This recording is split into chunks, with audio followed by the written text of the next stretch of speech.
Have you ever figured out what it truly is to become a human person? Just think about it.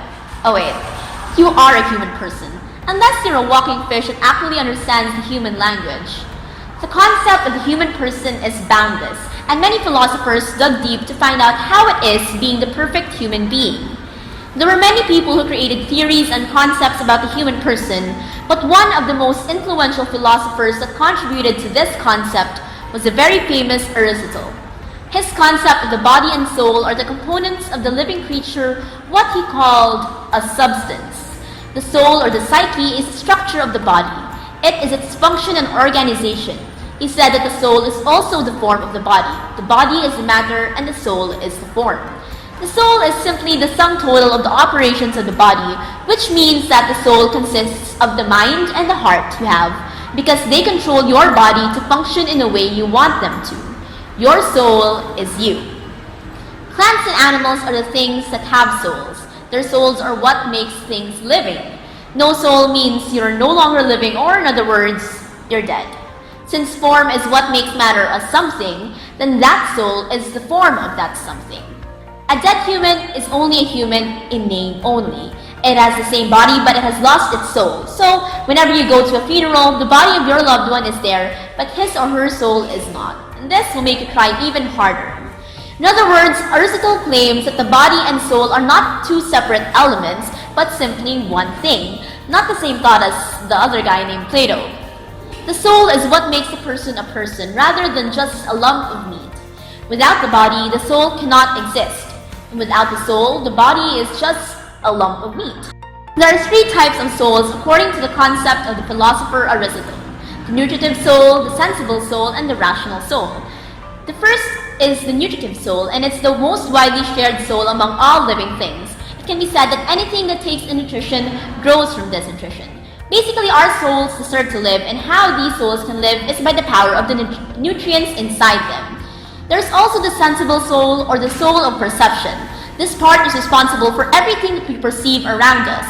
It encompasses the senses, but also remembers everything that has happened to us, experience pain and pleasure, and have appetites and desires. The last type of soul, the rational soul, is only found in the human species. This is the one that controls your rationality and by virtue possessing the capacity for rational thought. Now, imagine a person who seems to have mastered the art of being a person. This may sound like an impossible feat, but Aristotle believed that while rare, these people do exist, and they are what we all should aspire to be: virtuous. And there's a whole moral theory based on this idea of virtue, but this virtue theory doesn't spend a lot of time telling you what to do. Instead, it's all about the character. Become a good person and you will do good things. So, why should you be a virtuous person? Because virtue theory reflects the ancient assumption that humans have a fixed nature, an essence, and that the way we flourish is by adhering to that nature. Aristotle described this in the terms of what he called proper functioning.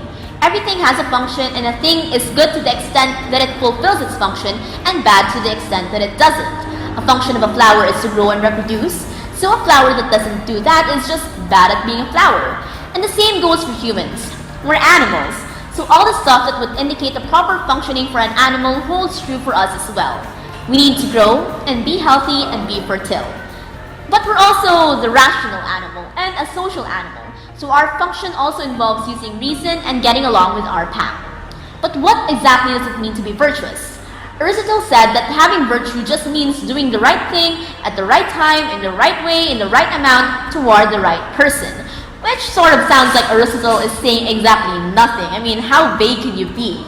But according to Aristotle, there's no need to be specific, because if you're virtuous, you know what to do. All the time. You can think of virtue as the midpoint between two extremes, which Aristotle called vices. Virtue is just the right amount, the sweet spot between the extreme of excess and the extreme of deficiency. And the sweet spot is known as the golden mean.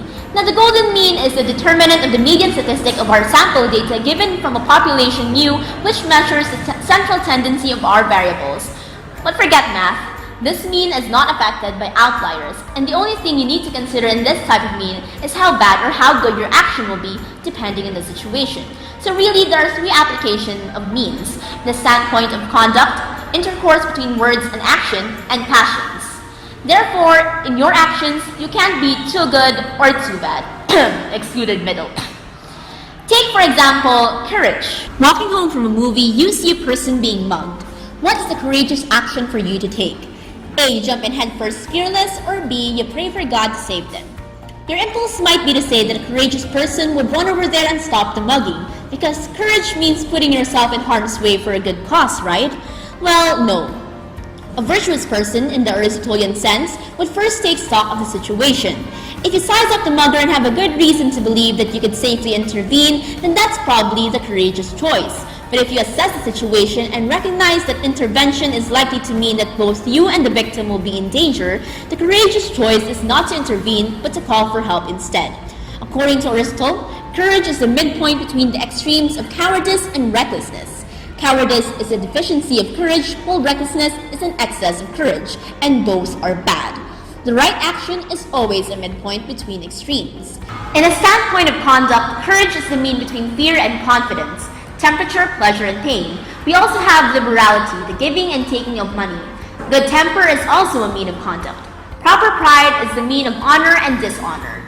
Yes, Zuko, proper pride. So there's no all or nothing in this theory, even honesty.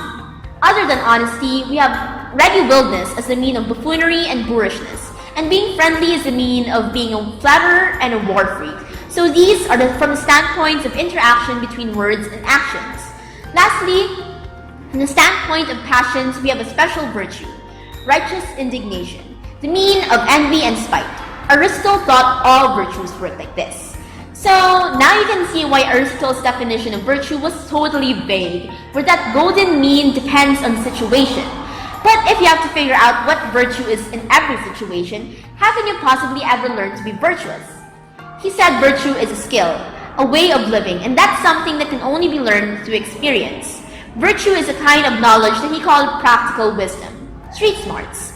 And the thing about street smarts is that you gotta learn them from the street. But the good news is you don't have to do it alone. Aristotle said your character is developed through habituation. If you do a virtuous thing over and over again, eventually it will become a part of your character. But the way you know what the right thing to do is in the first place is finding someone who already knows and emulating them.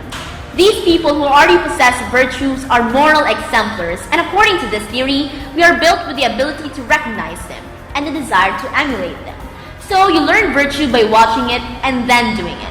But over time, these actions will become an ingrained part of your character, and eventually, it becomes the robust trait that Aristotle was talking about. It'll just manifest every time you need it. That's when you know you have virtue. Fully realized, it becomes effortless. Okay, but why? What's your motivation?